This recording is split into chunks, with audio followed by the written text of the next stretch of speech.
वंदे मातरम। जय हिंद। क्या बात, फुल जोश आज हमारे लिए बड़ी खुशी की बात है। आज हमारे मध्य पधारे आर के परिवार से हमारी आदरणीय शांता भाभी जी, सुरेश जी पाटनी साहब एवं अन्य सभी अतिथि। और साथ में स्पेशल खुशी की बात है, जिन्होंने 10 मिनट बोला, लेकिन मेरे को लगा कि मैंने 10 मिनट कम दिए उनको।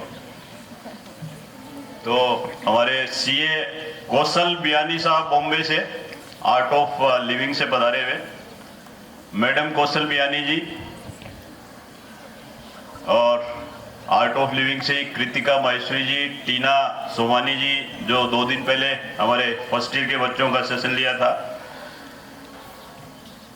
और हमारे पवन जी अग्रवाल, मेरे अभिन्न मित्र, हमारे फ्रेंड, बाल विकास परिषद में बड़े पदाधिकारी और मार्बल व्यवसायी, ग्रेनाइट व्यवसायी, जयश्री जी अग्रवाल, सूर्या जी बंसल, सुशील जी बंसल, मेरे मॉर्निंग वॉकर फ्रेंड्स और लायंस क्लब के संस्थापक अध्यक्ष मुकेश जी गोयल, और मेरे प्रिय भाई पीयूष पारासर जी, जिनका अभी आपने सॉन्ग सुना है, मेरी पूरी वंडर टीम, हमारे कॉलेज की जितनी टीम है, फैकल्टीज एंड दूसरी जो एडमिनिस्ट्रेटिव टीम, हमारे अन्य जितने भी टीम साथी बंधु हैं, और मेरी वंडर गर्ल्स, मेरी बेटियों। एक झंडा उधर लहरा रहा है, राष्ट्रीय तिरंगा, और उधर भी झंडे से कम शान नहीं है। इधर वाइट, झंडे में भी वाइट है, इधर ग्रीन, इधर जीएनएम, इधर बीएससी नर्सिंग, और इधर हमारी आरके गर्ल्स कॉलेज की स्टूडेंट। हालांकि मल्टीपल कलर हो रखी है, लेकिन एक बार को एक कलर मान लेते हैं। तो इधर भी तिरंगा बन रहा है। हालांकि आज संख्या कम है, मैं प्रिंसिपल साहब से निवेदन करूंगा कि बच्चों को थोड़ा प्रेरित करें कि सब लोग अवश्य आएं। ऐसे राष्ट्रीय दिवस पे सबको जरूर जरूर जरूर आना चाहिए, इसी से आपको प्रेरणाएं मिलती हैं। आज इतना सुंदर कार्यक्रम हुआ, हमारी बेटियों ने एक से एक बढ़कर के प्रस्तुतियां दी। हमारी डिग्री से, एनएससी से, नर्सिंग से, एनसीसी से, सबने एक से एक प्रस्तुतियां दी। और साथ में अभी लास्ट में जो प्रस्तुति हुई प्रज्ञा सहगल, हमारे प्रवीण भाई खड़े हैं यहाँ, उनकी डॉक्टर है ये, और भरतपुर में पढ़ रही है ये। और उसकी इच्छा थी, 2 दिन पहले मेरे चाय के मिले थे कि अंकल मेरे को भी एक प्रस्तुति देनी है, तो मैंने उनको कहा यस आइएगा। तो सबको बधाई इतनी सुंदर प्रस्तुति के लिए, साधुवाद, पूरी टीम को साधुवाद। आज के जो कोऑर्डिनेटर्स हैं, हमारे दोनों प्रिंसिपल साहब, डॉक्टर रवि शर्मा जी, डॉक्टर अनिल पारासर जी, आपको भी बहुत बहुत बधाइयाँ और तारीफ, इतना सुंदर प्रोग्राम आयोजित किया। कुछ बातें दिवस की। 15 अगस्त 1947 ये एक ऐसा मौका है जिस दिन हमें ये तिरंगा मिला। ये तिरंगा जहां भी कहीं अपने को दिख जाए, आप हम सबको एक अलग ही फीलिंग आती है, एक ऐसी फीलिंग कि यही सब कुछ है, इसके आगे सब बेकार है। इस तिरंगे को देख के एक राष्ट्रीय एकता, एक राष्ट्रीय भावना और देश प्रेम की ज्वाला अपने आप ही उठ के आती है। आप कहीं भी जाएं देश में, तिरंगा देखते ही आपके मन में देश प्रेम की हिलोरें जागने लगेगी। और अभी तो माननीय प्रधानमंत्री जी मोदी जी ने हर घर तिरंगा का कार्यक्रम किया हुआ है। आज सुबह उठ करके मैं बाहर निकला तो हमारे पूरे मोहल्ले में तिरंगे ही तिरंगे फहरा रहे थे। तो वो मोदी जी के आह्वान का ही असर था। और ये तिरंगे की एक छोटी सी स्टोरी मेरे को ध्यान आ गई। 1947 से पहले जब तिरंगा था, तो हमारी आगे की टीम को तो सबको मालूम होगा, स्पेशली मेरी बेटियों के लिए मैं बता रहा हूँ। 47 में जब ये तिरंगा अपने को मिला, उससे पहले पता है ये तिरंगे की जगह क्या लहराता था? वो था अंग्रेजों का यूनियन जैक। तिरंगे का कहीं नामो निशान नहीं था।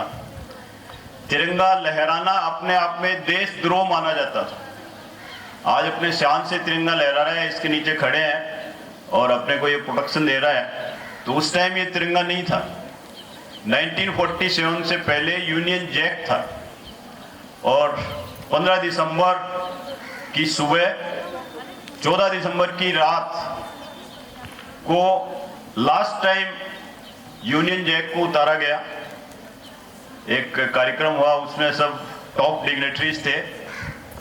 यूनियन जैक को उतारा गया, उतार के ढंग से समेट के अंग्रेजों को समझा दिया गया, संभालो, अब हमारे काम का नहीं है।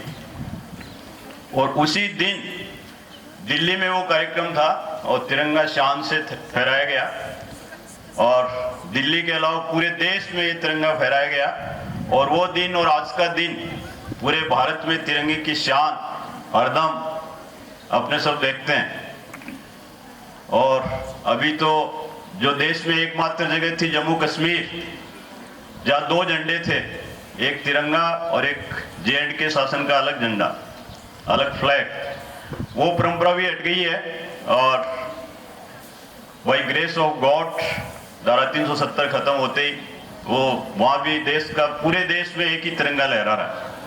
तो इस तिरंगे का सम्मान करना, इसको पूरा प्रेम और प्यार देना, ये हम सबका कर्तव्य है।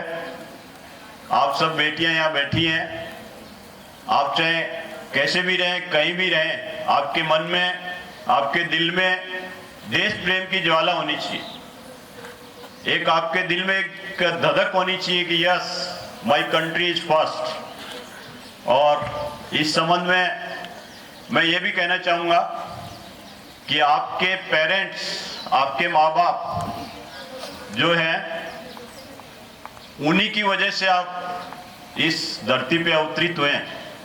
तो उनका सम्मान करना, उनकी बातें मानना, वो जो कहे उसको प्राइम मानना आपकी जिम्मेवारी है। आजकल जो कल्चर चल पड़ा है, माता पिता की कोई सुनते ही नहीं है, बच्चे अपने मन की करते हैं। आप आज़ाद हैं, अपने मन की कीजिए, लेकिन इतना जरूर ध्यान रखें कि जिन्होंने आपको जन्म दिया है, जो आपके माँ बाप हैं, उनका आप पूरा रिगार्ड करेंगे, उनकी बातों का पूरा ध्यान रखेंगे।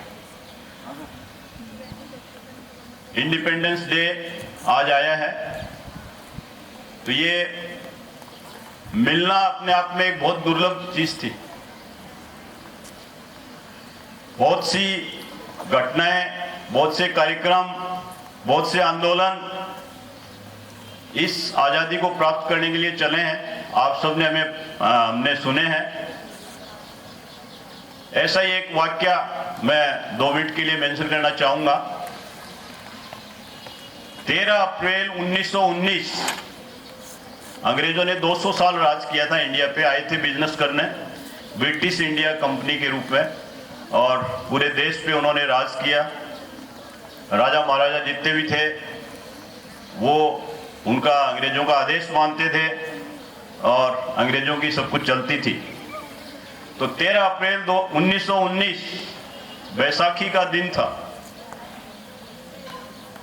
आप अगर पंजाब से कनेक्ट कभी रहे हैं तो बैसाखी का दिन एक बहुत बड़ा त्योहार होता है। उस दिन जो हमारे सिख भाई बहन हैं, उनकी फसल पक करके तैयार होती है, और जब जो चीज अपने को जीवन देती है, जो अन्न अपने को कायम रखता है, वो अन्न घर में आता है, फसल कंप्लीट होती है। तो वो बैसाखी का दिन था और उस दिन पूरे पंजाब में जोश था। तो वो एक मेले जैसा जश्न होता है। आज अपने किशनगढ़ में बालाजी का मेला बढ़ता है तो ट्रैफिक तक बंद हो जाता है, आपने कभी गौर किया होगा, इतना जबरदस्त मेला बढ़ता है। तो वो बैसाखी का दिन था पूरे पंजाब में उत्साह था, मेले का जोश था। और साथ में कुछ जो आज़ादी आंदोलन के अपने अग्रज थे, नेता थे, उन्होंने एक मीटिंग करनी चाहिए। उन्होंने एक जगह मीटिंग करी, मीटिंग का प्लान रखा और वो इकट्ठा हुए। और मेले में जितने लोग आए हुए थे बैसाखी के मेले में, चाहे बच्चे हो, बूढ़े हो, औरतें हो, जवान हो, युवतियां हो, सब A to Z सब वहां मेला स्थल पे पहुंच गए। आप में से कोई गैस कर सकता है वो मेला स्थल क्या था? वाह, जलियांवाला बाग। वेरी गुड, हमारी बेटियां बड़ी होशियार है, उधर से आवाज आई। तो वो मेला स्थल जलियांवाला बाग आपने किसी ने देखा है वो? Very good. पंजाब कभी जाएंगे, अमृतसर में गोल्डन टेम्पल है, गोल्डन टेम्पल के जस्ट बगल में आज भी जलियांवाला बाग मेंटेन है। छोटा सा बाग है, उस टाइम तो डेवलप भी नहीं था बाग। उस बाग की एक खास बात है कि चारों तरफ से बंद है और एंट्री एकदम छोटी सी एंट्री है उसकी, कहीं से भी आप निकल नहीं सकते। उस बाग के अंदर उस टाइम माहौल था, जोश था, पूरी सब परवान पे थे, नेता लोग अपने स्पीच दिए जा रहे थे और अंग्रेजों के अगेंस्ट में आंदोलन की तैयारियां कर रहे थे, मेले का जोश था। उसी टाइम अंग्रेजों का एक जनरल, जिसको कोई कहीं से कोई आदेश नहीं था, अपने मन से वो आया। 100 के लगभग उसके बाद सैनिक थे और अंधाधुंध उसने गोलियां चलाई। वो जनरल का नाम क्या था बेटे? General Dyer, Michael Dyer. तो उसने अंधाधुंध गोलियां चलाई, जबरदस्त गोलियां चलाई, किसी को मौका नहीं मिला, इधर उधर भागने का जगह ही नहीं थी।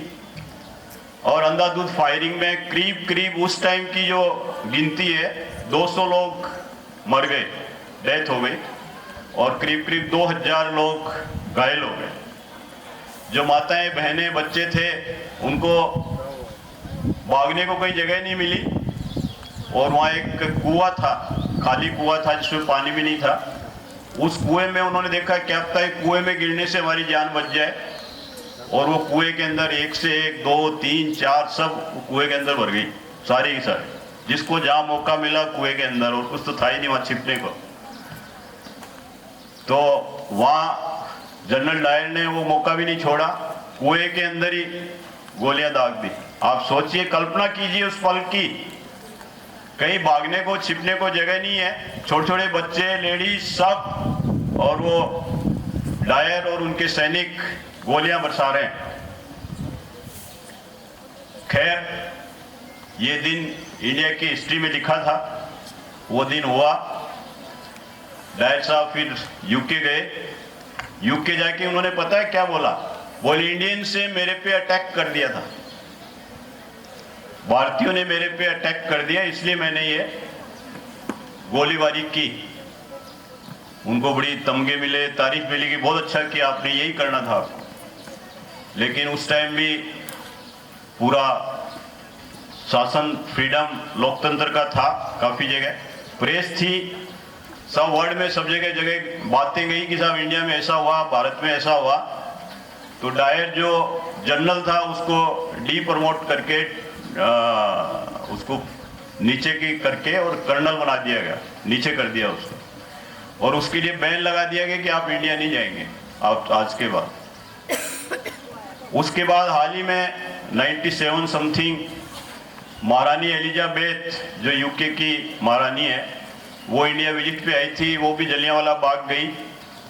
बाद में अभी डेविड कैमरून जो यूके के पीएम है, वो भी जलियांवाला बाग गए और वहां बाकायदा लिख के आए कि ये यूके की एक बहुत बड़ी भूल थी, बहुत बड़ी भूल थी कि हमारे शासन में ऐसा हुआ। उसी जगह जब घटना हुई थी तो एक शहीद, एक वीर वहां था, उसका क्या नाम था? उधम सिंह। क्या बात, मेरी बेटियां तो बड़ी एकदम अद्भुत हैं। उसका नाम था उधम सिंह। तो वो छोटा लड़का ही था उस टाइम, और उसने ठान लिया कि यस मैं इसका बदला लेके रहूंगा। और 1940 13 मार्च 1940 में, उससे पहले वो यूके जाके रहने लग गया था 4-5 साल। 13 मार्च 1940 में यूके में कोई इनकी जनरल्स की और दूसरे जो ऑफिसर्स की मीटिंग थी, उस मीटिंग में वो चुपचाप दाखिल हो गया। बुक लेके गया वो, बुक के अंदर पिस्तौल की साइज की बुक काटी और काट के उसके अंदर पिस्तौल रखा बुक के अंदर, और जाके तुरंत उसने कर्नल डायर पे गोलियां दागी। 2 गोलियां दागी, उनका काम तमाम। तो ये एक आप सबको पता था इस घटना का, लेकिन फिर भी मैंने बताना उचित समझा कि ऐसी एक नहीं अनेकों घटनाएं हुई भी हैं। ये आजादी जो मिली है, इसकी भारी कीमत सबने चुकाई है। कितने ही लोग आंदोलनों में मारे गए, कितने ही लोग अपने प्राण त्याग दिए, कितने ही लोग घर से बेघर हो गए। तो आप इस आज़ादी की कीमत करें, अपने देश से प्रेम करें, और जैसे मेरे पूर्व वक्ताओं ने बताया वैसे ही आप, जरूरी नहीं कि बॉर्डर पे जाके आप देश के लिए लड़ें। आप जहाँ भी रहें, जैसे भी रहें, आप कुछ न कुछ अच्छा कीजिए, अच्छी भावना रखिए। आपके आस पड़ोस जितने भी लोग हैं, वहाँ मौका देखिए कि मैं क्या कर सकती हूँ, मैं क्या योगदान दे सकती हूँ। हमारी एनएसएस, एनसीसी, स्काउट और अन्य बेटियाँ काफ़ी अच्छा कर रही हैं, इसमें कोई डाउट नहीं है। लेकिन बाकी जो बेटियाँ हैं वो भी प्रेरणा लें, और जो कर रही हैं वो और अच्छा करें। उसी से ही आपका देश प्रेम झलकेगा। तो मैं ज़्यादा टाइम नहीं लेते हुए पुनः आपको दिवस की बहुत बहुत बधाइयाँ देता हूँ, और आप सबके लिए कामना करता हूँ कि आप हंसते रहें, खिलखिलाते रहें, मुस्कुराते रहें, क्योंकि आप सब परियों का रूप हैं। और परियां हमेशा खिलखिलाती हुई, मुस्कुराती हुई, हंसती हुई, खेलती हुई अच्छी लगती है। जैसे मैंने परसों आपके ओरिएंटेशन में बताया था, आप ऐसा नहीं बने कि कोई आपको पहचान ही नहीं पाए कि इसके अंदर क्या चल रहा है, माइंड में क्या हो रहा है। पल पल में तोला, पल में मासा, ऐसी नहीं बने। हमेशा मुस्कुराती रहे, हमेशा खिलखिलाती रहे, और खुशियां बिखेरती रहे अपने घर में, अपने परिवार में, अपने समाज में और हमारे इस कॉलेज में। तो बहुत बहुत धन्यवाद, बहुत बहुत बधाई। जय हिंद, जय भारत। उन्हें मैं बियाणी साहब का धन्यवाद दूंगा कि आप किशनगढ़ पधारे, हमारे कॉलेज पधारे, और अन्य मेरे जितने मित्रगण, जितने हमारे फ्रेंड्स हैं, सबका पुनः धन्यवाद, आभार कि आप कॉलेज आए। और पीयूष भाई ने इतना सुंदर गाना गाया, उसके लिए बहुत बहुत आभार। कुछ पीयूष भाई से बाकी है, उसमें से कुछ मैं कम कर दूंगा। Thank you.